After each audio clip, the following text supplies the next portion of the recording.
they look a little dodgy.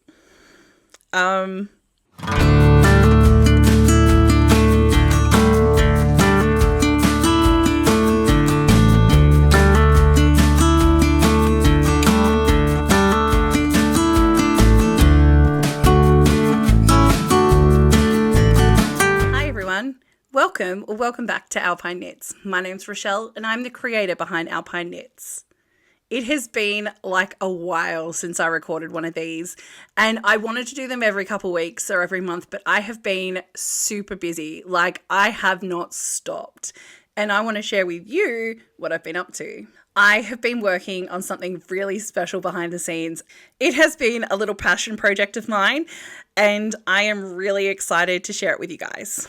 So over the past few months, I've been building something really special here in the Snowy Monero.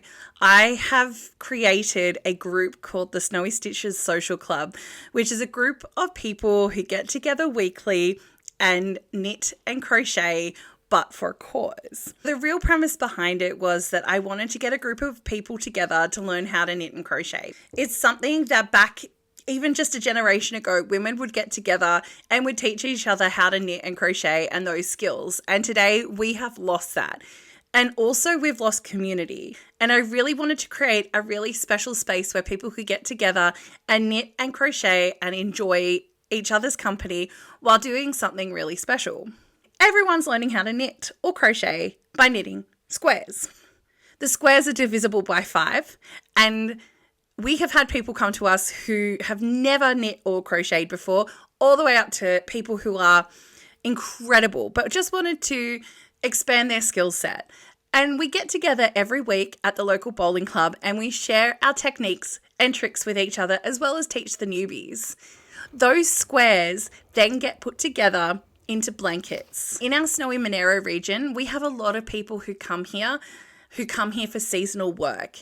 And when they come here, sometimes they're not prepared and sometimes they fall on hard times.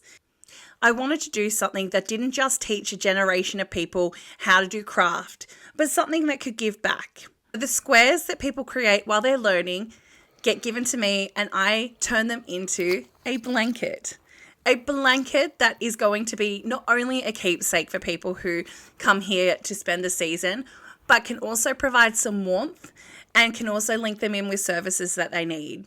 I have also linked in with the local op shop who will be distributing the blankets in their local soup nights. The person who gets a blanket will also get a little flyer on top of their blanket, which will point them in the direction of services that they might need that they're not sure how to access. The project's sustainable. We have had so many people, local and further afield, donate to our group. They're donating things like yarn, needles, notion. Those donated items get put into a little kit that gets distributed to new members. Our group has done some really cool things as well, like go to the local cinema and knit while we're watching a movie. And we've even made it into the local newspaper, so it's pretty cool.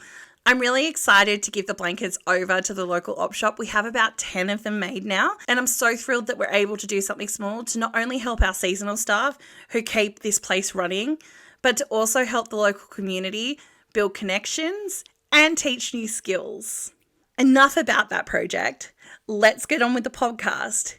And let's look what I've made recently. So my 2 finished projects since I last spoke to you include the Lulu Slipover by PetiteKnit and the Novice pullover, which is also by PetiteKnit, which is what I'm wearing right now.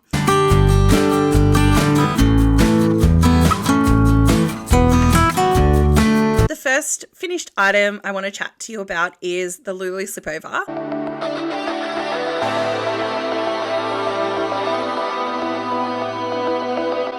which I finished back in late March. I picked up the yarn from a local yarn store in Brisbane. I was going on a cruise and wanted a new project. I didn't have any projects in mind, but the yarn store was absolutely incredible and I just wanted to get something onto my needles. So I found this double Sunday yarn by Sunday Garn. I can't pronounce these words, so if you can pronounce them and do better, let me know. This is divine. Like, this is so squishy. I would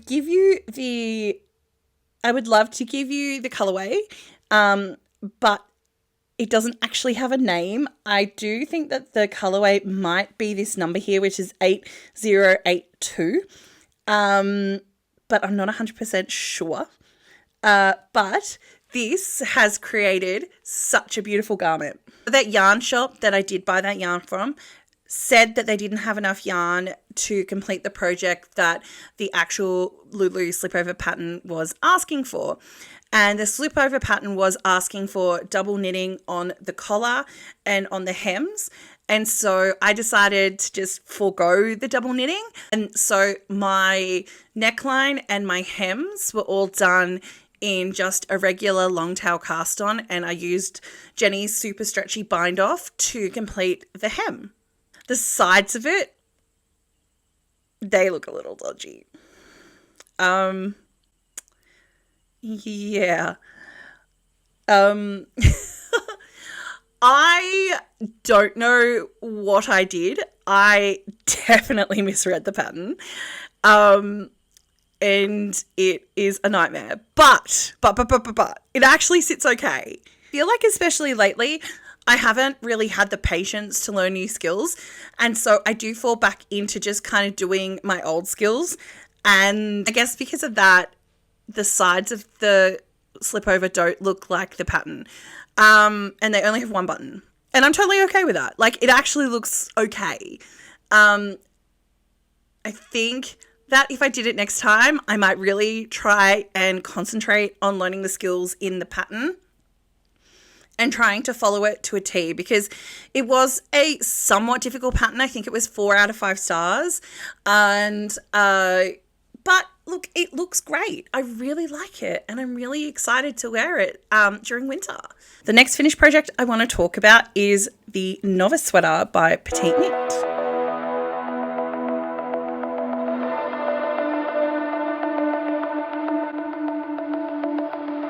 I've discovered that if I knit vests, being plus size, I don't have to worry about the sleeves.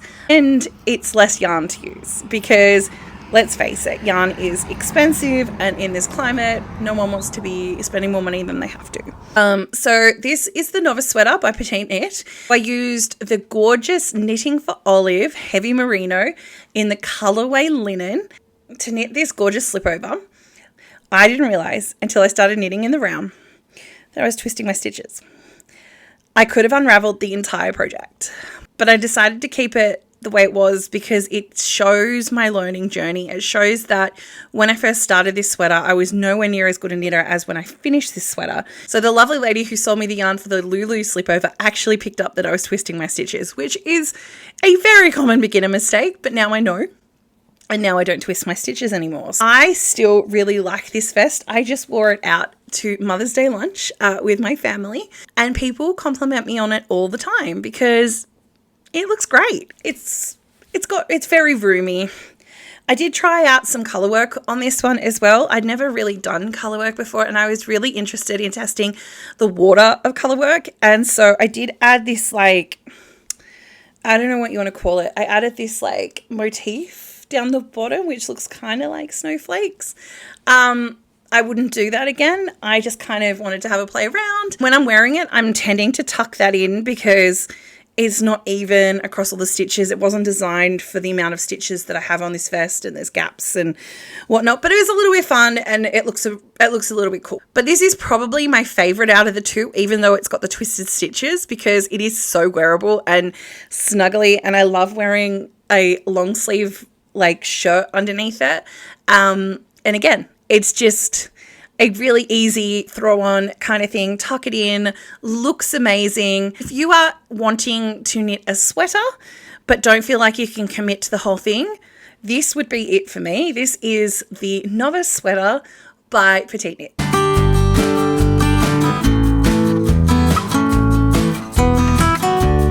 And now we're going to move on to my WIPS. I'm going to go through 2 WIPS that I've got on my needles at the moment. The Harvest sweater, and also, I'm going to butcher this, the Aboldomist or the Apple sweater. It's hard to say, but let's look at the Harvest flower sweater first.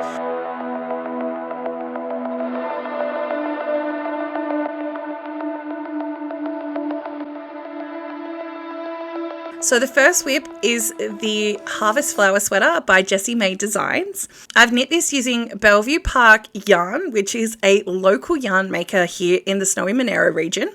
I also used Wangaratta Woolen Mills yarn for the main part of the body and the sleeves. This is an 8-ply yarn, which I picked up at the Wangaratta Woolen Mills years ago. I'm not even sure Wangaratta opens their woolen mill anymore. I think they have like open days, but that's about it. I really like the feeling of it, but I don't like those super soft like mohair yarns. This is a little bit more scratchy. I think people would find that scratchy, but I actually really enjoy it. And the thing I like about it is that it's a unique kind of place to pick up your yarn. So Wangaratta is about 3 hours sort of west of where I am. And so having the Bellevue Park and then the Wangaratta yarn together in the one sweater is kind of nice because it means that I've locally produced the sweater from wool that's been locally produced. So this is my first colorwork sweater. I don't know if it's going to be too tight. And I think that's what's slowing me down on doing the sleeves. I'm a little bit nervous that it's going to be too tight at the top because I was like really overzealous. I wasn't catching my floats like I should have. And it looks incredible, but we'll just have to wait and see for when I finish the sleeves at how it fits and once it blocks out. I also was a bit worried that I wasn't going to have enough yarn to finish. So the 1x1 rib on the bottom hem is a little bit shorter than I would like. I just wanted to have a skein each or a ball, whatever you want to call this, a ball of yarn for each of the sleeves to kind of get a good amount of length on the sleeves. So I made sure that I finished before the yarn ran out and I didn't have the 2 balls. So is it disappointing? Yes. But it's my first one and I love wearing my jumpers like tucked in a little bit. So I guess we'll see what it looks like when we block it out. And WIP that, so the final project I want to show you today is my final WIP, and it's from this awesome, gorgeous book called 52 Weeks of Sweaters. I have dog-eared all these amazing sweaters. I won't show you inside the book because this is someone's very hard work. But this book is incredible and I can definitely see myself knitting a lot more sweaters from it.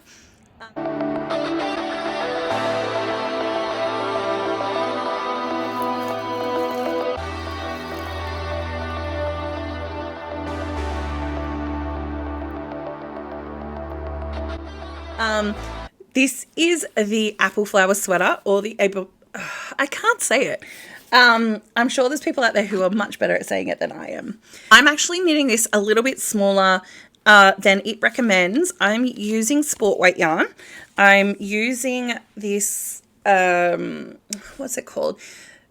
Feliz Merino modal yarn from Uruguay. It's 70% merino superwash and 30% modal, which I'm not 100% sure I know what that means. Anyway. It looks really pretty and I like the colours. And when I cast this sweater on, I was using a long tail cast on and my long tail wasn't long enough. So I only had enough yarn in my long tail cast on to cast on the second smallest size. It's got a fantastic size range. And I mean, I would have loved to do it myself, but I'm super lazy when it comes to knitting. And I won't rip back. I believe that mistakes are what make a project, and none of us are perfect. And it shows my progression, and I would rather move forward than continually rip back and get frustrated and never pick up the project again. So, but my plan with this one is I want to submit it to some of the agricultural shows in the area. I have won awards before for my knitting and my crochet at the Kuma show.